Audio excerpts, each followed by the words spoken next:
We are back with another daily reflection on the Daily Vedantic. And whether it's the morning, evening, middle of the night, I hope this hits you in the same way it hit me. This episode is on divine discomfort. This concept within Vedanta highlights, it's related to a previous episode where we talked about titiksha, the cultivation of comfort in discomfort. Not just carrying your cross, wearing that burden, but also cultivating a pleasure in that discomfort. A comfort and pleasure in that burden to where you enjoy it, where you cultivate over time. It doesn't sound, the first time you hear it, doesn't sound too enjoyable. But over time, you start to cultivate a comfort and then pleasure. Whether it's going to the gym, whether it's cold plunges, whether it's helping out the in-law, whether it's being around the in-law, cultivating a comfort, recognizing the aversion and starting to reorient your relationship with that person or that circumstance. This is similar, and this is the divine discomfort. This is in the recognition when it comes to strengthening our inner equipment, the intellect, our two inner equipments, the mind, and that which governs the mind, the intellect, the subtler, more powerful, but vastly underdeveloped for most of us, inner equipment, the intellect. We've said it before, it's kind of like the head and the heart, or the mind being like a 5-year-old child, beautiful. I can't imagine life without my 5-year-old daughter around. It makes life 3 times more dynamic, fun, interesting, fascinating, lovely. But you'd never leave that 5-year-old home alone. The intellect is that adult in the room that helps guide the mind, which is full of likes, dislikes, preferences, feelings. Intellect is that which discerns, discriminates from one option or another, one like or another, short-term, long-term. That power of discernment is the intellect. And divine discomfort is the recognition, the observation that when you're in discomfort and the intellect is saying, this is what is going to generate more energy long-term. This is what we should be doing.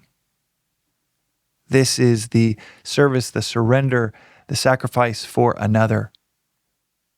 That divine discomfort.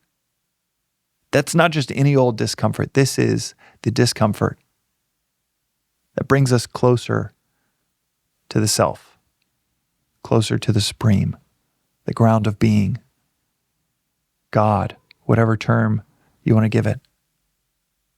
Whatever it is cannot be confined in a term, as the phrase goes.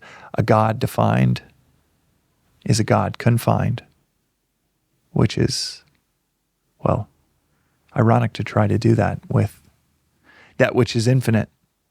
But getting closer to that supreme, that self, as it's referred to in Vedanta. That is in that space where your intellect is saying, this is uncomfortable, but I'm going to stay within this divine discomfort. As they say, the gym rats going to the gyms, get swole, always say, this is where the gains are. It's not in doing a few things fast. It's in doing a few things slow, hard, steady, deliberate, in the midst of immense discomfort. That's where the gains are. That's where the spiritual gains are. That tension when our lower mind is saying, I want to do this, X, Y, Z, fill in the blank. And that higher mind, that intellect, the subtler equipment is saying, no, I'm not going to do that. That is the divine discomfort. And we can all be thankful when we're in the midst of that divine discomfort, because that is where the real gains are. And that's when the intellect gets stronger and stronger and stronger. The next time, it's not so hard to say, no, we're not going to do that. Time after that, that muscle gets stronger and stronger to where it's no longer any tension. After a while, your intellect is driving the ship.